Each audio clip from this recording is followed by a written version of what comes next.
শেষ পর্যন্ত সোমবার 5ই আগস্ট প্রধানমন্ত্রীর পদ থেকে ইস্তফা দিয়েছেন হাসিনা। 15 বছরের অধিকারে ইতি টানলেন হাসিনা। দেশ ছাড়তেই বাংলাদেশ জুড়ে আন্দোলনকারীরা তারা উল্লাসে মেতেছে।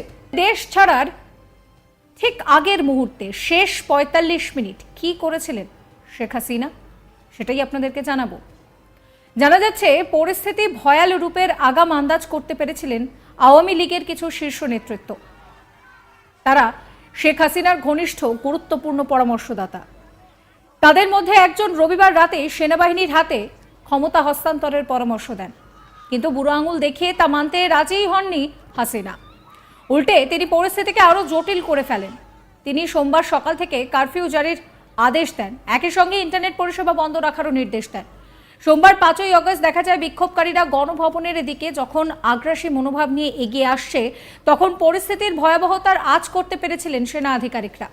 তখন সেনা আধিকারিকরা শেখ হাসিনাকে বাসভবন থেকে বেরিয়ে যেতে মাত্র 45 মিনিট সময় দেন। তিনি কি দেশের মধ্যে পরামর্শ করতে চাইছেন নিরাপত্তা বাহিনীর উপরে শক্তি প্রয়োগ করে বিরত থাকবেন বলে, নাকি দেশ ছাড়বেন? শেষ পর্যন্ত শেখ হাসিনা দেশ ছাড়ার সিদ্ধান্ত নেন। গণভবনের আশেপাশের রাস্তায় তখন জনপ্লাবন। এই অবস্থাতেও মরিয়া হাসিনা জনগণের ওপরে বল প্রয়োগ করতে নির্দেশ দেন, কিন্তু কাজটা করবে কে? কারণ ততক্ষণে সেনাবাহিনীর একাংশ জনগণের ওপরে প্রবল বল প্রয়োগ করতে অস্বীকার করে। অন্যদিকে পরিস্থিতি আর ধরাছোঁয়ার মধ্যে ছিল না। আওয়ামী লীগের ছাত্র সংগঠন ছাত্রলীগ পরিস্থিতি সামলানোর বৃথা চেষ্টা করে। সোমবার সকাল 10:30 নাগাদ গণভবনে যান 3 বাহিনীর প্রধানরা এবং পুলিশের মহানির্দেশক। তখন হাসিনা প্রশ্ন করেন যে কেন কঠোর হাতে আন্দোলনকারীদের দমন করা হচ্ছে না। তখন অফিসাররা জানান পরিস্থিতি হাতের বাইরে চলে গিয়েছে। হাসিনা বলেন যে বিশ্বাস করেছিলেন বলেই এইসব অফিসারদের শীর্ষ পদে নিয়োগ করেছিলেন।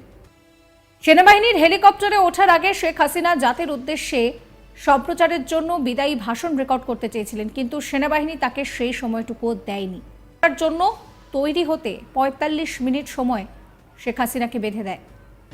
এরপর হাসিনা ও তার বোন রেহানা ভারতীয় বায়ুসেনার বিমানে বিকেল 5:36 গাজিয়াবাদের হিন্দন এয়ারবেসে পৌঁছান। জানা গিয়েছে হাসিনার বিমান যখন ভারতীয় আকাশ সীমায় প্রবেশ করে তখনই নাকি ভারতীয় আকাশে ওড়ে ভারতীয় বায়ুসেনার কয়েকটি যুদ্ধ বিমান। কিছুক্ষণের জন্য নজর রাখা হয় বাংলাদেশি বিমানের উপর। এনআই দাবি করেছে ওই সময় পুরোপুরি তৈরি ছিল ভারতীয় বায়ুসেনা ও ভারতীয় সেনা। ওই সময় যে কোনো প্রতিকূল পরিস্থিতির জন্য পুরোপুরি তারা তৈরি ছিল। সূত্রের খবর, বাংলাদেশের সাম্প্রতিক পরিস্থিতি নিয়ে হাসিনার সঙ্গে কথা হয় অজিত দোভালের। আপাতত কয়েকটা দিন ভারতেই থাকবেন হাসিনা।